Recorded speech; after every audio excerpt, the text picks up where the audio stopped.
So, good question. The brother asked, when I realized that day at the masjid that my intention wasn't sincere, what measures did I take? So one of my teachers gave me a beautiful advice on the issue of intentions and sincerity.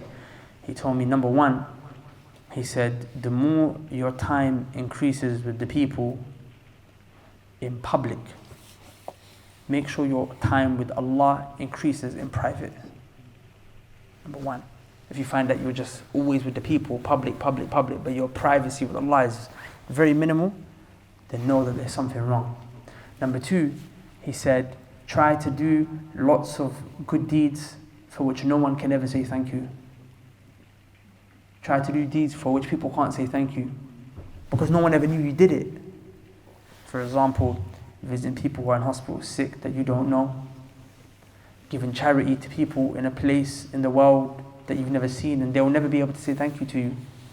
Try and do private deeds. The third thing he said was, he said, number three, he said, stay with the people who know you best. Stay with the people who know you best. Because you know when you start getting famous, start getting known, you forget the people that were with you when you were nothing. And the reason why you forget them is because the people who are your followers and your fans, they start to look at you like you're some amazing guy. And people who are with you, they don't treat you special. Like my brother, my friends, those who are close with me, don't treat me special. They talk to me like I'm some any guy. Do you see what I'm saying? So if I start thinking, nah, I don't really want to hang around with them, but I want to hang around with these guys who all day, every day are like, wow, you're so amazing, can I take a picture? Then there's something wrong with my heart. Do you see what I'm saying? Because imagine I try to tell my dad, I say, Dad, I tell my mum, I say, Mum, can you come listen to my lecture? I was gonna look at me and say, bro, you don't clean the house. You don't know how to clean your own bed. Like you don't make the bed. You want me to listen to you? How can I listen to you? If I come home and tell my wife, say, babe, I give a talk today, blah blah blah. Person accepted Islam. This happened, that happened. My wife's gonna just be like, okay, but where's the milk? I'll be like, oh, sorry, I forgot because I was busy doing da'wah, changing people's lives. She's gonna say, I don't give a damn, brother. Give me the milk. So as far as she's concerned, I'm a nobody. So I have to be with people who know me best. And that's one thing I really personally would advise you lot a lot, is stay with the ones who know you the most. Sometimes I'm with my friends, my close friends who I've known for years, and we get into it back and forth, and you know what I'm saying? And you can't ever get to that point where you think to yourself, you're disrespecting me, don't you know who I am? Like, you see, that's a disease. That's the third thing. Now the fourth advice was, have a mentor, a teacher, a sheikh who's above you. And everything he tells you to do, just do it. Even if you think, this is a good idea, let me do it. But he says, no, don't do it, don't do it. Sometimes we have to think we've got the best ideas. But if he tells you, listen, bro, don't do it. Because the moment you start thinking to yourself, I can do it, it means that you think you're better now, that you're something special. And then over time, I learned a fifth advice that I gave to myself and that I will give to you, and I want to add on to that. The fifth advice is to give other people access to your social media. My social media, my wife has access to it. I don't know if you don't know Taha. I think a lot of you know Taha. Taha has access to it. If you don't know Abu Bakr, he has access to it. My teacher's got access to my YouTube, my emails. Brother Kule's got access to my emails. Like, it's out there. So, for me to even do something stupid, it's like, bro, like, there's 5 men logged on at the same time. They're just watching me type. He's typing. What the hell is he saying? Do you see what I'm saying? So that's the fifth advice, because our religion is a religion of closing the door to harm before it even comes.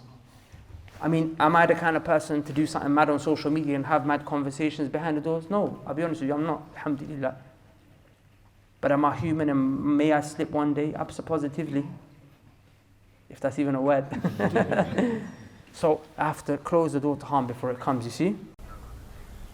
Yo, what's going on, bro? Yeah, I got the thing. What? How much is in there? 20 mil. You being serious? Yeah, hold that. It's yours now.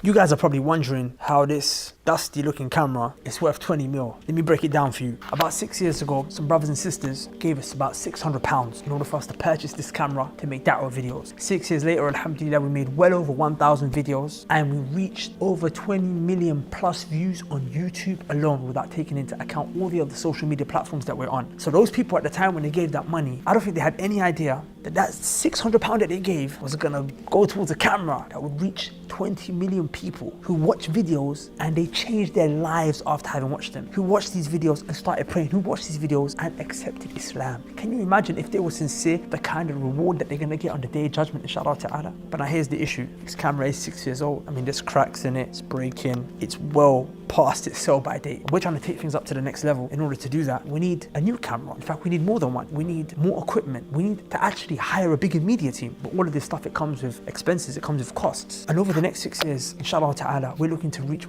well over 20 million people. Now look, I'm gonna be direct with you. I'm about to ask you for some money to put towards the da'wah for the sake of Allah. But before I do that, I wanna tell you some figures, some statistics to show you the kind of reward that you might be looking at, inshallah, if you come with sincerity and the donation. Just take a look at the kind of numbers we have over the last 90 days. Over the last 90 days, we received over 1.4 million views on our YouTube channel alone. That's 466,000 views every 30 days. That's 15,555 views per day. That's right. You could be in your sleep, sleeping 6, 7, 8 hours a day, however much you sleep, and you just earn a reward, inshallah ta'ala. Why? Because you gave a bit of money that went towards a very big project. Now, with that 15,000 odd views a day, if you average that out across 6 years, which is the lifespan of this camera, do you know how much reward that is, inshallah? That's 34,065,450 views.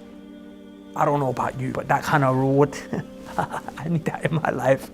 This is not the kind of opportunity that we should be passing up, especially if you've got sins. The Prophet ﷺ said that giving charity wipes away sins the way that water, it extinguishes fire. So look, say no more, inshallah ta'ala. I don't feel like I should have to convince you towards giving to a project like this anymore. If you want that kind of reward, you want the da'wah to spread, you want la ilaha illallah to spread across the internet, inshallah ta'ala, then you want to give at the link below to this project. Assalamu alaikum. Peace. Remember, 20 mil, yeah? And that's on YouTube alone.